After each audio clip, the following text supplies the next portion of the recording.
I'm Tim Burton. I drew from the very beginning, and then what seemed to happen is as you went through school, teachers say, oh, you shouldn't draw like this, you should draw like that. So by the time kids got about like 10 years old, they could think they couldn't draw. Even if somebody was telling me I couldn't draw, I still liked doing it. I was lucky enough to have a teacher who didn't try to force me to draw a certain way. She encouraged people to sort of, whatever sort of strength they had to kind of go with it and kind of do their own style or do their own spirit of work. And it also was a way of exploring your fantasy life and your, emotional core. So it's always been an important part of my life.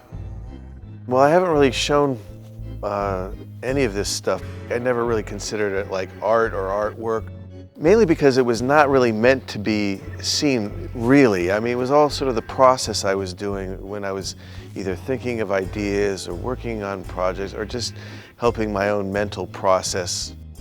One of the things I love about what MoMA is doing is that it's not a categorization, and it's not just film stuff or drawing stuff.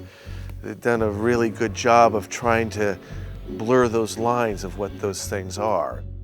All these kind of things, whether photographs or little writings or sketches, for me are the most important part of any project. I mean, because once I'm doing it, like when I have to communicate with people, it's not easy for me. So the important work has to be done like in these little private projects. Well, going through all the artwork that I hadn't been through before, it really has re-energized me. There's something about that kind of reconnects you to the world and who you are and what you've done and what you want to do. It's not till I look back that I kind of realize that I kind of obsessed with a certain thematic thing in a way. A lot of it, I think, has to do with your upbringing, your background, and how you felt as a child or as a young adult. And that sort of feeling of isolation and being alone, or and being inside your own head or your own mind has always been something that I felt very strongly. So that sort of connection with people that don't quite fit into society. The word normal always scared me because that indicated something that was quite subversively terrifying in some way. Again, growing up on monster movies where that was the dynamic in each and every one of those, where the monster was sort of the outcast and the people were much more of the sort of villainous element to it. That's always been important to me, and I can't seem to get rid of it. When I was an animator at Disney, I was much weirder than I am now at that time.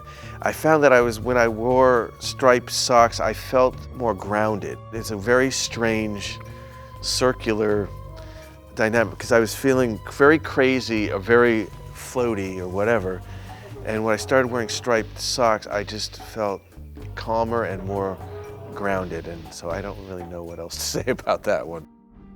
I'm always amazed at how certain images freak out adults when in fact it was something that was very much a part of probably their childhood and every other. And that's what fairy tales, I always felt, did for me, is that they're quite frightening, abstract stories, and children relate to them because it represents the abstract of life and how how am I going to deal with something I don't really understand, and all these weird, horrible images that are, I think, crucial to childhood, and yet I think people kind of forget. Some people forget as they get older. What I was really responded to in movies was German expressionism. There was just something about the dynamics and the shapes, with the shadows and the light and dark and like Fritz Lang and those kind of, or George Méliès, those old films that really captured a spirit and a feeling of like being in a dreamscape or inside of somebody's mind was something that was very strong to me. Well, if I was alone on a desert island, I'd pick something that I could relate to. Probably The Omega Man with Charlton Heston. I don't know why that's one of my favorite movies, but it is. Just being alone, pretending I was Charlton, that sounds pretty scary, but that's one that comes to mind. For something like Alice in Wonderland, I mean, it's not something that I necessarily kept like from as a child saying, I have to make Alice in Wonderland. Although It certainly follows with themes and images. It will have a lot of things in it that I would still use it on a completely personal project. I mean, a kind of fairy tale fable image, sort of symbolic imagery that say something like Scissorhands has for me, but something like Alice has it as well. It's just, you know, it's just a known entity. Same thing with Batman. I wasn't really a comic book hardcore fan. I just really like that world and that character and those characters in that. So, you know, just something that kind of hidden quality and kind of wanting to hide personality.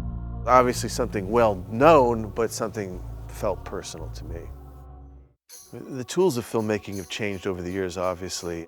I mean, I try to keep the same approach where you try to keep it as hands-on and handmade and homemade as you can, because I just feel like that is something that I always, you know, I liked having actors and sets and having limitations that you have to deal with. That's what makes it fun. Now, with so much technology at your disposal, it can get a bit overwhelming, and it's almost like the reverse of what I've been used to.